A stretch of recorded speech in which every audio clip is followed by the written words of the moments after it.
BCCI secretary జైషాకు bumper offer దక్కింది. ICC కొత్త chairman గా జైషా ఎన్నికయ్యారు. ఐసీసీ ప్రస్తుత చైర్మన్ గ్రెగ్ బార్క్లే పదవీకాలం నవంబర్ 30తో ముగుస్తోంది. అతని వారసుడిగా జైషా డిసెంబర్లో బాధ్యతలు చేపట్టబోతున్నాడు. మరి ఐసీసీ చైర్మన్ గా ఎన్నికైన అత్యంత పిన్న వయస్కుడిగా రికార్డు క్రియేట్ చేసిన జైషా ముందున్న సవాళ్లేంటి? ఇంటర్నేషనల్ క్రికెట్ కౌన్సిల్ నూతన చైర్మన్ గా బీసీసీఐ సెక్రటరీ జైషా ఏకగ్రీవంగా ఎన్నికయ్యారు. ఈ విషయాన్ని ఐసీసీ ప్రకటించింది. ఐసీసీ ప్రస్తుత చైర్మన్ గ్రెగ్ బార్క్లే పదవీకాలం నవంబర్ 30తో ముగియనుంది. డిసెంబర్ 1న ఐసీసీ చైర్మన్గా బాధ్యతలు స్వీకరించనున్నారు జైషా. ఐసీసీ చైర్మన్ పదవి కోసం నిన్న మంగళవారం నామినేషన్లకు ఆఖరి రోజు. అయితే జైషా పోటీలో ఉండడంతో ఎవరూ నామినేషన్ వేయడానికి ముందుకు రాలేదు. దీంతో జైషా ఎన్నిక ఏకగ్రీవమైంది. ఐసీసీ చైర్మన్ ఎన్నికల్లో మొత్తం 16 ఓట్లు ఉన్నాయి. అందులో 9 ఓట్లు లభించిన వాళ్లే గెలుస్తారు. కానీ జైషా ఎంట్రీతో అతనికి పోటీగా ఎవరూ రాలేదు. ఇప్పటి వరకు ఐసీసీ ఆర్థిక వాణిజ్య వ్యవహారాల సబ్ కమిటీ చైర్మన్గా జైషా ఉన్నారు.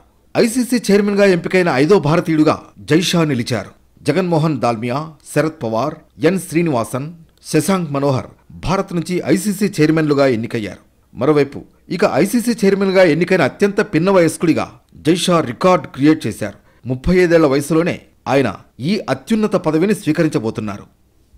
మరోవైపు ఐసీసీ చైర్మన్గా 2026 వరకు కొనసాగనున్న జైషా ముందు అనేక సవాళ్లున్నాయి.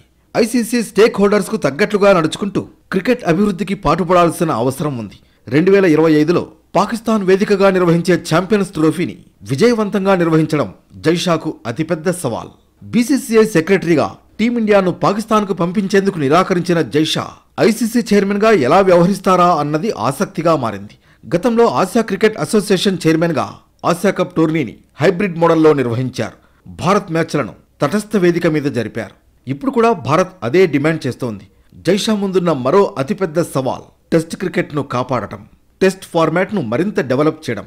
క్రికెట్ను T20 ఫార్మాట్ లీడ్ చేస్తున్న ఈ టైంలో టెస్ట్ క్రికెట్కు ఆదరణను పెంచడం, కుర్రాళ్లు సుదీర్ఘ ఫార్మాట్ ఆడేలా ప్రోత్సహించడం జైషా ముందున్న పెద్ద సవాల్.